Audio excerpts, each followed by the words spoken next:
Hello there. What is going on, everybody? Today we're going to be taking a look at a new game coming to Kickstarter called Hell Rangers. Now this is from Red Rogers Games. It's going to be a 1 to 5 player. This is a cooperative game similar to kind of a survival horror Doom Gears of War style game where you play as these space marine characters that are coming in to like save these civilians, while a horde of these alien creatures called the Zagast are invading this Martian facility, and it's all up to you to save them. This is a cooperative game. It plays 1 to 5. You can play it solo. It takes about 2 hours or so to play. There's a lot of miniatures in here and a lot of terror with multiple difficulty levels. So let's take a look at how this game plays.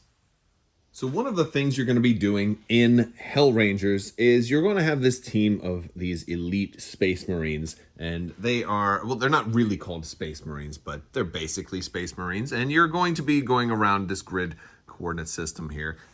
Basically, they're about 1-inch squares, and you're going to have 4 actions. You're going to be able to move, you're going to be able to shoot, you're going to be able to try to interact with terminals, these terminal tokens here, and unlock security rooms. And inside those security rooms, a lot of times you'll find caches of extra weapons, and you'll find civilians. And these civilians are these scientists, and you need to try to escort them to these industrial lift elevators, which are basically the start and stop tiles for the mission. Now, a lot of the missions are going to be driven by the scenario book. There is a scenario book that's going to have lots and lots of different missions in there, but you can also make your own because it's being played on these tiles, and these tiles are all double-sided. They've got like line of sight blocking terrain on them, and then they have some like more wide open types of terrain. There's also some that have this type of acid pools on there, and they're different on each side, so you can reconfigure the board however you like. You can make it a little bit more random,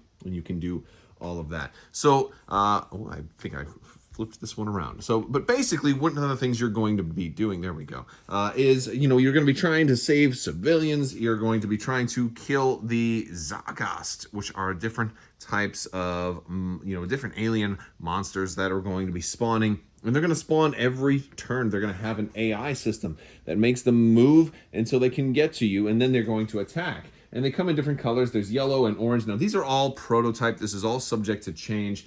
Some of the color differences, I'm told, are going to be a little bit more pronounced in the final product. But then you've also got some of the big baddies here, and then you've got some really, really big nasty ones that are going to spawn later on that are going to come after you. And you'll notice that some of these actually take up 2 squares instead of just 1 square.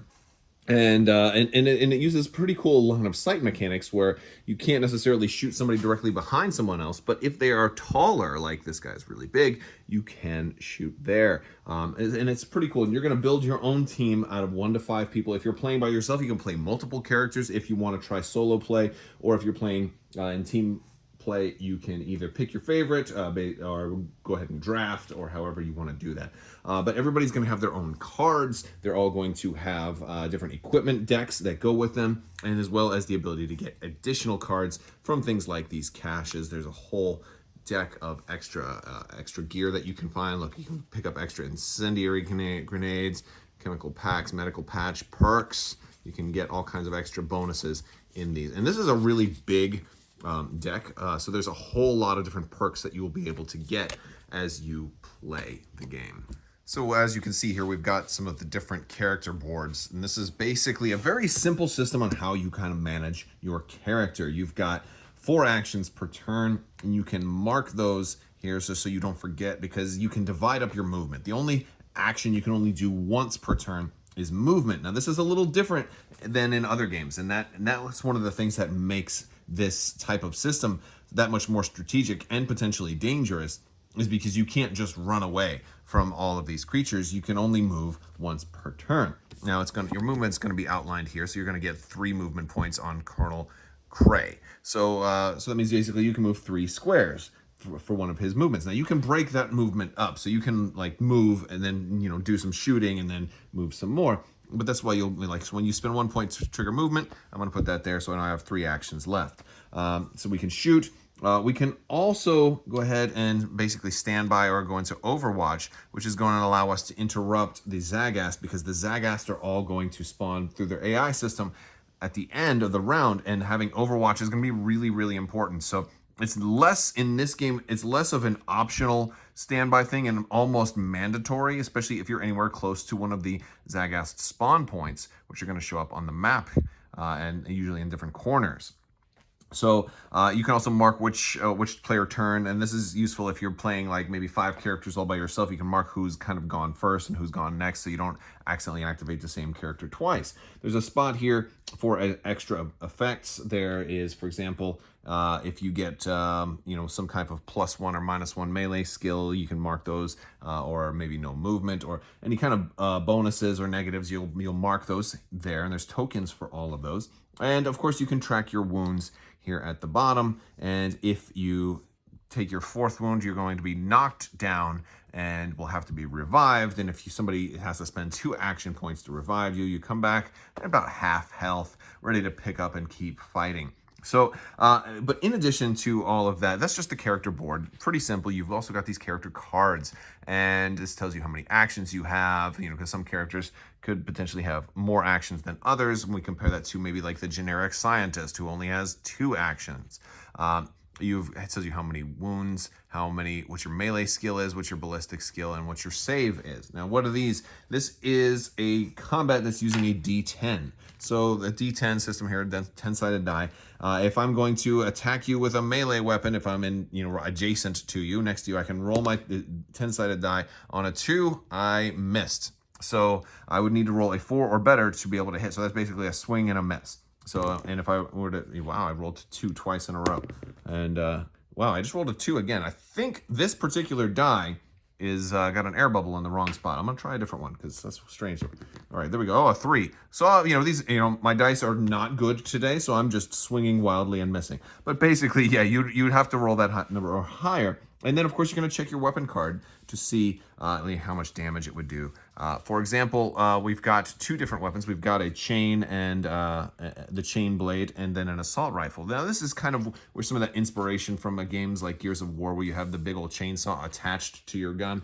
In this case, they actually have separate weapons. So, like some of the minis look like this. They have chains and guns, and we'll take a closer look at the minis here in just a second, because they are very nice, and they're going to be fun to paint up.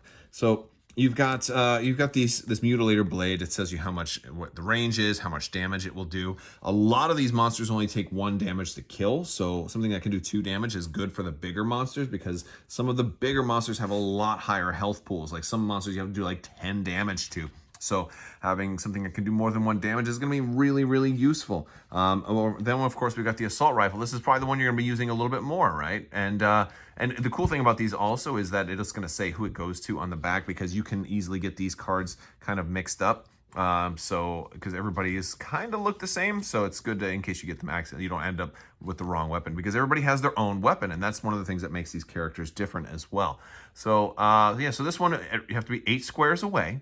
And of course, it's going to take 1 action to do it, because there can be other weapons that maybe take 2 actions or something like that. So it's going to tell you how many actions you've got, how much damage it does, and yes. And so if you want to, and anything special about this one can get a little bit. If you want to spend 2 actions, it can go up to range 10. Now, that's our ballistic skill. We have to roll to see if we hit. And of course, if we do hit, it'll tell us how much damage we do. But before damage is dealt, if our target has a save value, they can try to roll and see if they save in a 1. Wow, I am rolling really low numbers today. But yes, and so, and if the target would save. Now, there's also monster spawn cards, and they're going to have a lot of the similar stats. So like this Lasher here, he moves fast. He's got a movement of 4, but he has no save, so he doesn't even get a chance. So if you hit him, you automatically hit him. Whereas he's a slightly tougher monster here. The Brute Mauler, and he's got a save of 8 or higher. So if he happens to roll an 8 or higher, it doesn't matter if you hit. He's going to basically shrug off that wound. It's not going to do any damage to him. So, and it tells you about the type of attacks that he will do. A lot of these guys only have a melee attack, but here's one that can actually spit puke at you, acid spew, and he does have both a ballistic skill. He does not have a range, actually, though, but he can use his ballistic skill in melee. So if he gets into melee combat with you, he can still try to spit on you, but he's going to roll at a 6 or higher. And the way I've been rolling today, nobody's hitting anybody. But yeah, we've got a whole deck of these different cards, and now some of them are going to be red too. We've got some of the big ones, and there's 2 types of red. There's and this is like one of the nastiest one here. This one is a perfected Zagast. And the perfected Zagast are particularly nasty because on their turn, when you activate all of the zombies and spawn new, I keep saying zombies, but the monsters, or the Zagast, this is the only one that can both move and attack. So they are very, very nasty.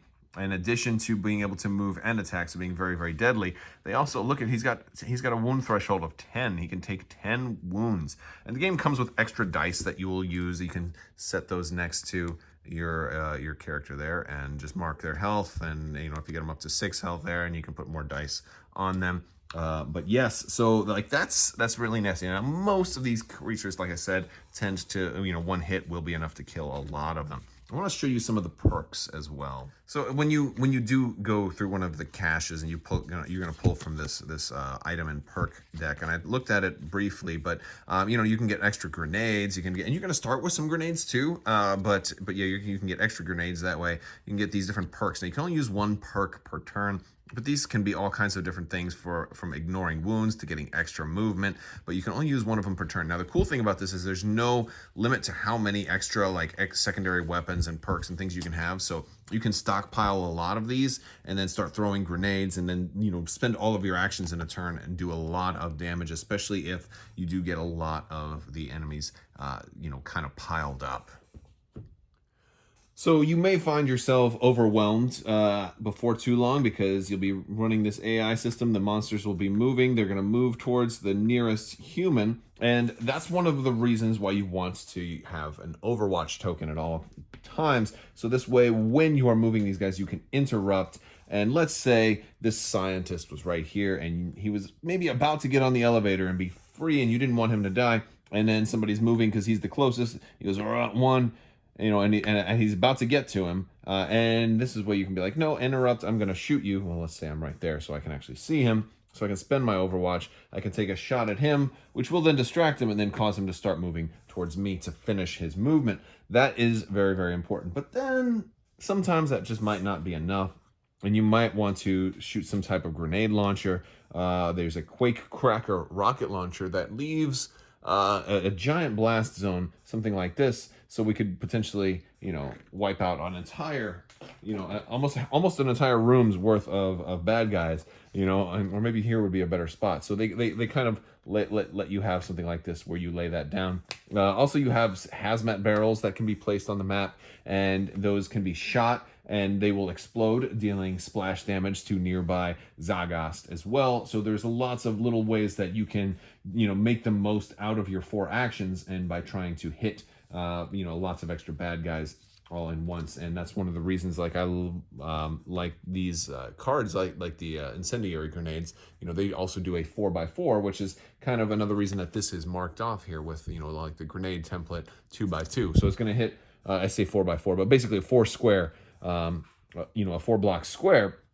And so in this case, maybe I could take out these 3, because then, I would have to limit it to a square, so I couldn't just pick any 4 blocks. But, it's nice to be able to clear out a large group of nasty Zagast when you start to get overwhelmed. But all in all, lots of miniatures. I mean, I don't even have half of them out here. There's a ton. I'm going to set some more out here, because if you are into miniatures and you like to paint miniatures, this one comes with an awful lot. And they're color coordinated. Again, the final colors are going to be changed a little bit. Like I said, this is a Kickstarter prototype. And I can't even get them all on screen, how many there are. There are a lot here. And one of the cool things is you have this big spawn deck with all of these cards, and I have more of them out here that I took out. Oh gosh, that's only half of it. Yeah, you've got this giant spawn deck. There's a miniature for every card in here. So you can, in theory, spawn the entire deck and have every miniature on the board. And not many games can really do that. I like one thing this game reminds me of a little bit is Zombicide, but there was always this rule that you would run out of zombies, and then like they wanted people to go buy more packs, and then if you ran out of zombies, then pulling another zombie card it basically meant game over. So you're not going to run out of miniatures. I promise you that. I'm still putting them on here. So yeah, and there's even more, but all right, I think you get my point. There is a lot of monsters here, a lot of Zagas. Mars, honestly, I think we should just nuke it from Earth. Maybe just cut our losses and go home. But at this point, I think these two guys are doomed. And I do want to just give you guys a look at kind of how they're very much Doom-inspired heroes here. I really feel I'm getting a lot of those kind of 90s era, early PC gaming inspirations from some of this stuff. You got that helmet there, that kind of Space Marine looking helmet, that power armor. I'm digging the chainsaw. Definitely digging the fact that everybody's got melee weapons as well. And then we've got some of these nasty things, kind of a mouth, just a mouth with arms and legs. And then this guy, he looks friendly. Oh, well, maybe only friendly from a distance. And then you want to give him a hug, but then he's going to eat you. And then we've got some of these guys here, which I don't know what that is in his mouth. What did he order on his pizza? I have no idea. But they're going to give you nightmares. They might give you nightmares. I'm not certain. I think I had him backwards. They're so terrifying, right? That it's hard to tell the front from the back because it looks like is that his butt? Does his butt crack go all the way up to his head? It could be. That's actually pretty terrifying. Oh, there's the face. I think they were once human. I think they were. But yeah, no, the minis are really cool. They're kind of terrifying, especially this guy. Especially that guy. He looks like something out of a hentai movie. All right, you guys, so that is Hell Rangers. It is coming to Kickstarter. I will put a link in the description below where you can learn more about this game. But I'd love to hear from you guys. What do you think about this game? What do you think about the art style? Does it remind you of Doom or Gears of War or maybe Zombicide or anything like that? Does it remind you of some of that early PC gaming, maybe some of that Quake-inspired PC gaming? They're kind of the vibes that I'm feeling from a game like this. But if you'd like to learn more, check out the link in the description below. I will talk to you guys later. I want to thank you all so much for watching, and as always, have a great day.